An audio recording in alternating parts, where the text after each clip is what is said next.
अभी student life में थे, तो मेरी मम्मी के पेट में पथरी था, तो वो डॉक्टर कह रहा था कि इसका इलाज करा लीजिए, बहुत रिस्की हो सकता है। लेकिन मेरी मम्मी कहे कि नहीं, एक पैसा दे देंगे ना तो मेरा बेटवा पढ़ेगा कैसे।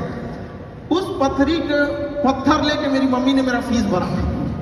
और हमको आज भी याद है कि हमको ना जब एग्जाम में हम लिख रहे थे तो मेरा ना वो हाथ कांप रहा था कि हमको किसी भी तरह से सक्सेस होना है, वरना हम लोग तो एक एजुकेशन के सेक्टर से थे जी। और जब हम लोग इसकी शुरुआत किए थे एजुकेशन में, तो हमें नहीं लगा था कि इतना एजुकेशन को हम लोग वर्ल्ड लेवल तक ले जा सकते थे।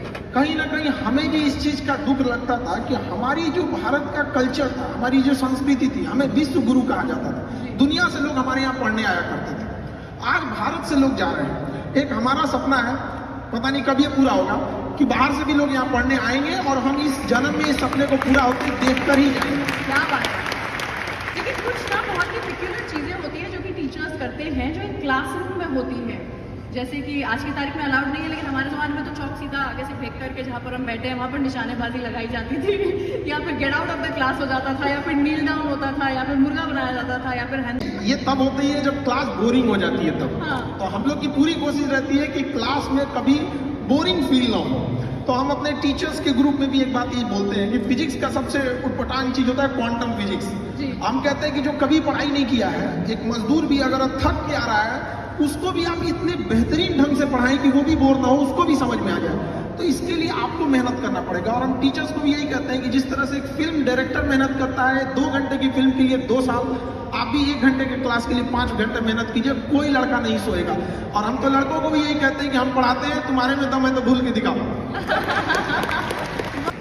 तो मैं आपसे जानना चाहूंगी कि YouTube जिसके जरिए आप actually millions and millions of students तक पहुंच पा रहे हैं, YouTube एक शिक्षा का माध्यम इन इंडिया, ये जो एक टॉपिक है इसको अगर आप थोड़ा सा इलैबोरेट कर पाएंगे so that people also know, जो कि आज तक शायद आपकी क्लासरूम का हिस्सा नहीं बन पाए, उन्हें पता चले कि क्या किस लेवल का इम्पैक्ट है जो कि आपने भारत में जो विद्यार्थी हैं उनके ऊपर बनाया है।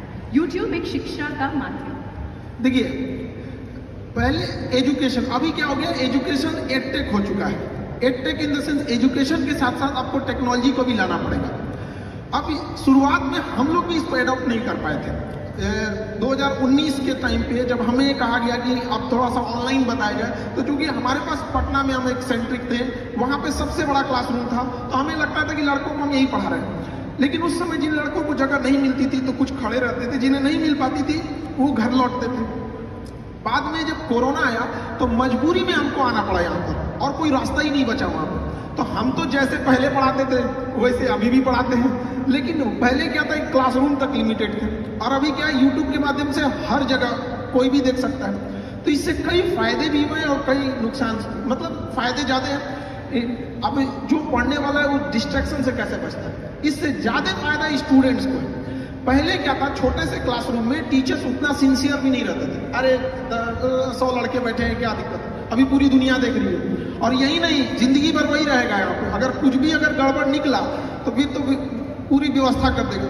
तो पहले के तुलना में पढ़ाई अब टीचर्स के लिए भी और मेहनत है, क्योंकि पहले तैयार करके आना है, पहले बोर्ड में ऐसे बना देते थे, अभी क्या है, स्क्रीन लगी रहती है, तो उस स्क्रीन पर क्या पीपीटी चलेगा, किस तरह के इमेजेज रहेंगे, वो पहले से लोड करने रहते हैं। तो ये लड़कों के लिए तो और बेनिफिशियल है। और यूट्यूब की एक खराबी है एजुकेशन के खासतौर पर, यहाँ की सर्वाइवल ऑफ द बेस्ट होगा यहाँ पे, क्योंकि यहाँ ऑप्शन सबके पास है, कोई भी देख सकता है, कंपेयर कर सकता है किसी और से। तो जब तक हम यूनिक नहीं देंगे, सबसे बेस्ट नहीं देंगे, तब तक वो चीजें लड़कों को अच्छी नहीं लगेगी।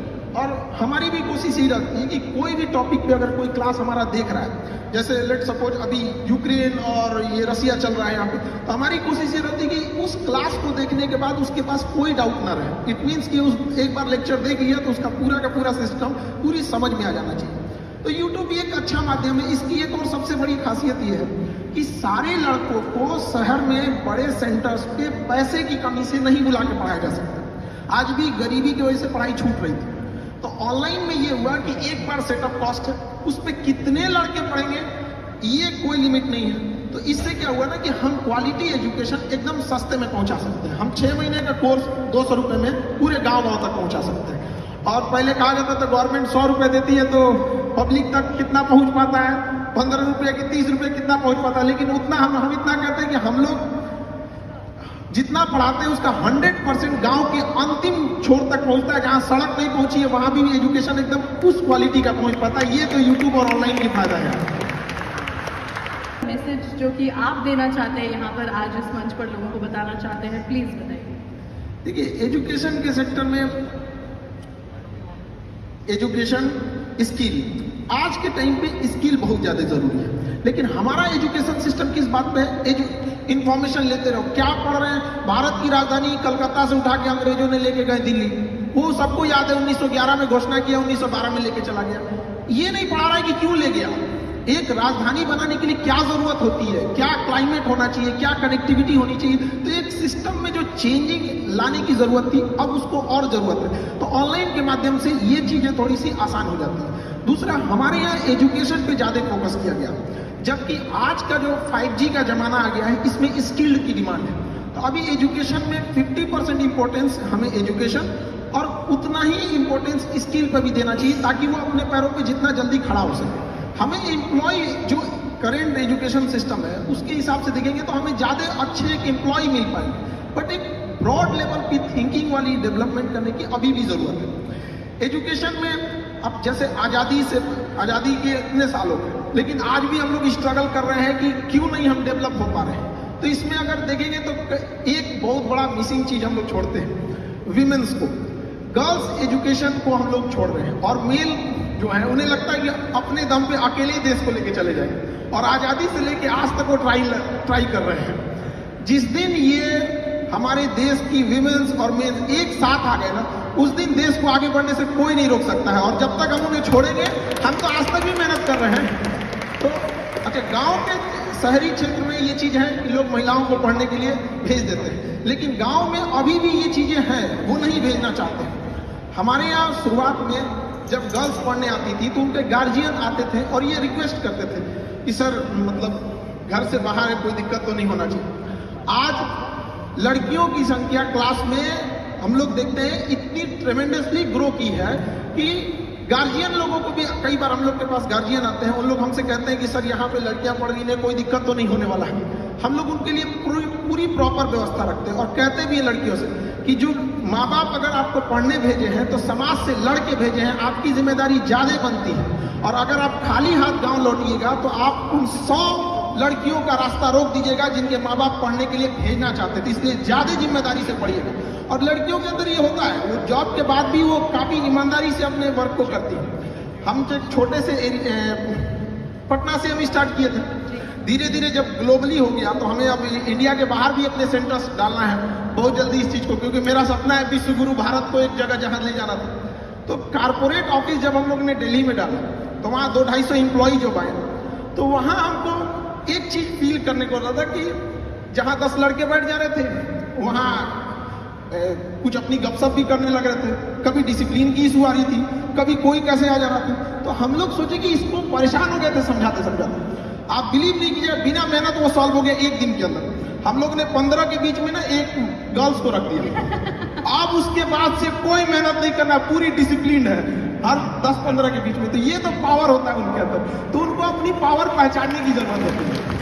कई बार ना वो इतनी फ्रस्ट्रेट कर दिया जाता है उनको ना कि वो जिस लड़ाई को लड़ना चाहते हैं वो उससे भटक जाते हैं, क्योंकि उनको ना उनका अपनी शक्ति, उनके अंदर पावर है। जिस तरह से जामवंत की जरूरत थी हनुमान जी को उनकी शक्ति बताने के लिए, उस तरह से महिलाओं को भी अपनी शक्ति पहचानने की जरूरत है। और जिस दिन क्लास में, हम तो यही कहते हैं, जिस दिन किसी शिक्षण संस्थान में एजुकेशन वाले जितने लड़के हैं उतनी लड़कियां हो जाएंगी, तो फिर ज्यादा दिक्कत नहीं आने वाले कुछ समय में देश अपने से बदला हुआ नजर आने लगेगा। क्योंकि शिक्षा ही एक ऐसा जगह है, एक ऐसा हथियार है जिससे हम हर तरह की कुरीतियों से लड़ सकते हैं। और अगर बहुत सारे ऐसे एग्जाम्पल हमारे समाज में देखने को मिलेंगे जिनके पिताजी पढ़े थे लेकिन बेटा कुछ नहीं कर सका, लेकिन ऐसा एग्जाम्पल आपको ना मिलेगा कि जिसकी माँ पढ़ी हो और बेटा अनपढ़ रह गया हो। ये एक जिम्मेदारी होती है माँ की। हमको अभी भी याद है जब हम लोग पढ़ाई करते थे, मेरा कुछ अभी स्टूडेंट लाइफ में थे, तो मेरी मम्मी के पेट में पथरी था।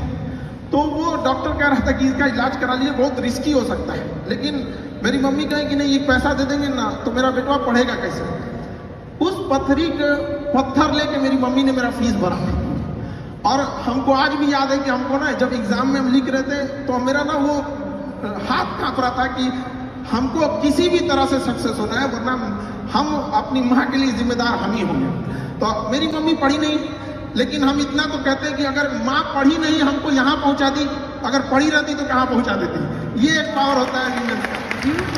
तो हम सबसे हाथ जोड़ के विनती करेंगे कि 2 रोटी कम खाइए लेकिन बच्चों को पढ़ाइए, और प्लीज अपनी बेटियों को रास्ता मत रोकिए। वो इस देश को बदल सकती हैं। 1947 से पुरुष लोग मेहनत कर रहे हैं और उनको पता नहीं कब तक करना पड़ जाएगा, इसलिए आप लोग का साथ देना बहुत जरूरी है। और लड़कियों को भी कहते हैं कि अगर माँ बाप आपको पढ़ने के लिए बाहर भेज रहा है तो बड़ा समाज से लड़ के भेज रहा है, तो उस समाज का भी ख्याल रखना है कि जब बारिश होती है तो हम छाता लगाते हैं, बारिश तो अपने वक्त पर रुक ही जाएगी। तो समाज भले लड़कियों को पढ़ने न दे, लेकिन छाता लगाना है, समाज से लड़ना है, और माँ बाप को यह साबित करना है कि समाज यही ना कहता है कि घर से बाहर जाएगी तो शायद संस्कार भूल जाए। माँ बाप को यह विश्वास दिला के रखना है। लड़कियों से भी कहेंगे कि बाहर निकलने के बाद, सफल होने के बाद माँ बाप को यह सिखाना है कि देखिए हमें संस्कार में 4 गुना बढ़ोतरी हो गई, आपको जिसका डर था हम वो कभी नहीं होने देंगे, हम आपके लिए हमेशा खड़े रहेंगे। तो